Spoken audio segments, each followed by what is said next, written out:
අයිබෝන් කියලා පිළිගන්නවා මගේ යාළුවෝ සියලු දෙනාම අද මගේ YouTube channel එකට. ඉතින් ඔන්න අද අලුත් වීඩියෝ එකක් අරගෙන තවත් හීරෝ සමාගමෙන් නිකුත් කරපු හීරෝ හංක් 160 බයික් එකේ රිවිව් එකක් අරගෙන ඉතින් අපි එහෙනම් වීඩියෝ එකට ගිහින් බලමු මේ බයික් එක කොහොමද කියලා. විශේෂයෙන්ම මේකේ තියෙන නියෝන් ග්‍රීන්, මැට් ග්‍රීන් කලර් එක පාරේ යද්දී ඕනෑම කෙනෙක් හැරිලා බලන ලස්සනක් තියෙනවා. ඉතින් අපි බලමු මේ බයික් එකේ අලුත්ම ස්පෙක්ස් මොනවාද? පරණ එකට වඩා වෙනස මොකක්ද සහ ඇත්තටම මේක කොල්ලෙක්ට ගන්න හොඳ බයික් එකක්ද කියලා. මුලින්ම අපි මේකේ පෙනුම ගැන කතා කරලා බලමු. ඉතින් කලර්ස් ගැන කතා කරොත් මේකේ තියෙන green color combo එක පට්ට ප්‍රීමියම් matte finish එකක් එක්ක එන neon touch එකකින් හින්දා පෙනුම සෑහෙන්න වැඩි.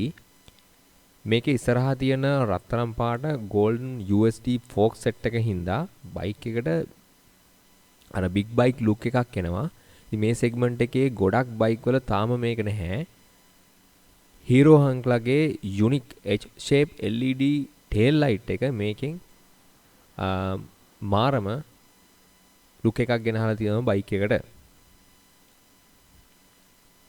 බයික් එකේ performance එක වැඩ කිල ගැන කතා කරද්දී මේකේ 4 valve engine එකක් තමයි බලා ගන්න පුළුවන් වෙන්නේ. ඉතින් දැන් මේකේ එන්නේ 4 valve head එකක් එක්ක.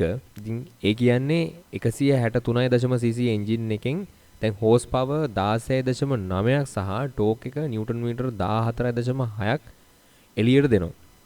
කලින්ට වඩා top end එකේදී බයික් එකට හති වැටෙන්නේ නැතුව දුවා ගන්න පුළුවන් හැකියාව ලැබිලා තියෙනවා කියලා කියන්න ඕන. බයික් එකේ කූලින් සිස්ටම් එක ගැන කතා කරද්දී දිගු දුරක් පදින අයට ගොඩක් හොඳයි. මොකද මේකේ ඔයිල් කූලින් සිස්ටම් එකක් තියෙන්නේ. එන්ජිම රත් වෙන එක ගොඩක් අඩු වෙනවා ඒ නිසා. බ්‍රේක් පද්ධතිය ගැන කතා කරද්දී මේ බයික් එකේ තියෙන්නේ සිංගල් channel ABS එක. ඒ කියන්නේ ෆ්‍රන්ට් එකට විතරයි ABS ඇවිල්ලා තියෙන්නේ. ඉස්සරහා සහ පස්සේ දෙකම ඩිස්ක් බ්‍රේක්ස් තමයි තියෙන්නේ. ඒ කියන්නේ පිටිපස්සේ ඩිස්ක් එක. හැබැයි පිටිපස්සට ABS නැහැ. නමුත් ඉස්සරහට ABS තියෙනවා. බයික් එකේ හොඳ දේවල් ගැන කතා කරද්දී ගොඩක් වෙලාවට මේකේ ලයිට් weight එකක් තියෙන්නේ. බර ටිකක් අඩුයි. කිලෝග්‍රෑම් 144ක් වගේ බයික් බරක් තමයි මේ බයික් එකේ තියෙන්නේ. ඒ නිසා ට්‍රැෆික් එකේ මේ එහෙම මෙහෙන් දහලා පහසුවෙන් යන්න පුළුවන් වෙයි කියලා විශ්වාස කරනවා.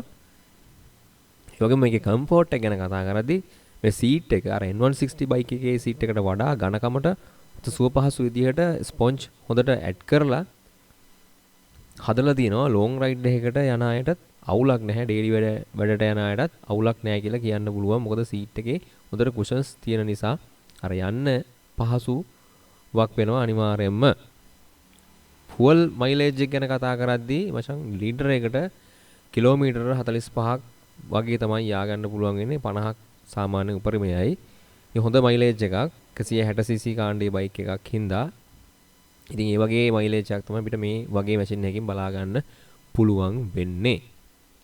ඉතින් ලංකාවේ මේ ප්‍රයිස් එක බයික් එකේ ගත්තාම දැනට ලක්ෂ 9ක් 9.10ක් වගේ මට හිතෙන්නේ වගේ ගාණක් වෙන්නේ. ඉතින් අනිත් බයික් එක ගද්දි මේ බයික් එකේ ටිකක් value for money කියන ඔප්ෂන් එකේ තියෙන බයික් එකක්. මොකද 9ක් වගේ ගාණකට ගන්න පුළුවන් කියන්නේ ටිකක් සාධාරණයි අනිත් බයික් එක බලද්දි.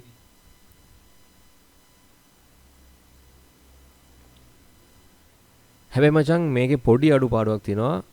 ඒකත් අනිවාර්යෙන් කියන්න ඕන. මේකේ ගියර් 5යි තියෙන්නේ. මං හිතනවා ගියර් 6ක් තිබ්බනම් මේ බයික් එක පට්ට කියලා. ඒ වගේම පිලියන් සීට් එක පිටිපස්සේ ඉන්න කෙනාට සීට් එක ටිකක් පොඩි. මහත කෙනෙක් වගේ ඉන්නවා නම් ටිකක් යන්න අපහසු වෙන්න පුළුවන්. තව චුට්ටක් ඉඩ තිබ්බනම් හොඳයි.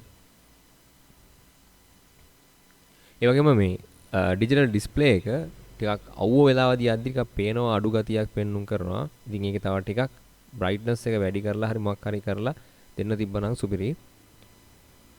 ඒ වගේම රීසේල් වැලියු එක දැන් Yamaha Bajaj තරම් මේකේ අර රීසේල් වැලියු එක ලංකාවේ තාම හැදිලා නැහැ. මාකට් එක අඩුයි ටිකක්. ඒ නිසා ගන්න කෙනෙක්ට පොඩ්ඩක් එක ගැනත් කල්පනා කරලා බලන්න වෙනවා. මොකද නැවත විකිණීමේදී වැලියු එක වාට ආපහු දෙන්න යද්දී වැලියු එක අඩු වෙන්න පුළුවන්. හරි. අපි මේකේ චුට්ටක් සයිලන්සර් සවුන්ඩ් අපි හරි යාළුවනේ අපි පොඩ්ඩක් මේකේ සයිලන්සර් සවුන්ඩ් එක චුට්ටක් බලමු ස්ටාර්ට් කරලා මොන වගේද කියලා. මෙන්න මේ වගේ සවුන්ඩ් එකක් තමයි බලා ගන්න පුළුවන් වෙන්නේ.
අවසාන වශයෙන් යාළුවනේ මේක ඔයා ගන්න හිතන් ඉන්නවනම් ඉතින් චුට්ටක් කල්පනා කරන්න මොකද සමහර බයික් වල මම දැක්ක ඔයිල් ලීක්ස් ප්‍රශ්න තියෙනවා ඒ වගේ ප්‍රශ්න තියෙනවා කියලා මේ බයික් එකේ සමහර අය මම දැක්කා ගෲප්ස් වල දාලා තියෙනවා ඉතින් චුට්ටක් බලලා කල්පනා කරලා බලලා ගන්න මොකද මේක සර්විස් ප්‍රශ්නයක් තිබ්බා සර්විස් වල ප්‍රශ්න තිබ්බා පාර්ට්ස් වල ප්‍රශ්න තිබ්බා ඉතින් මෙයා ඔයා ගන්න කැමති නම් හොඳට හොයලා බලලා බයික් එක මිලදී ගන්න කියලා ඔයාලට මතක් කරනවා.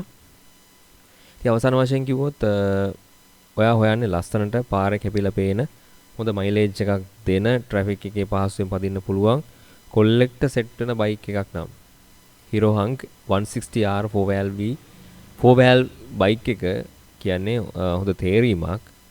හැබැයි ඔයාට ගොඩක් ස්පීඩ් සහ රීසේල් මාකට් එක ගැන විතරක්ම හිතනවා නම් අනිවාර්යෙන් වෙන ඔප්ෂන් එකක් බලන්න. මාකට් එක ඉස්සරහට අඩු වෙන්න පුළුවන්. මොකද හීරෝ වල මාකට් සෙකන්ඩ් හෑන්ඩ් මාකට් එක ටිකක් අඩු නිසා.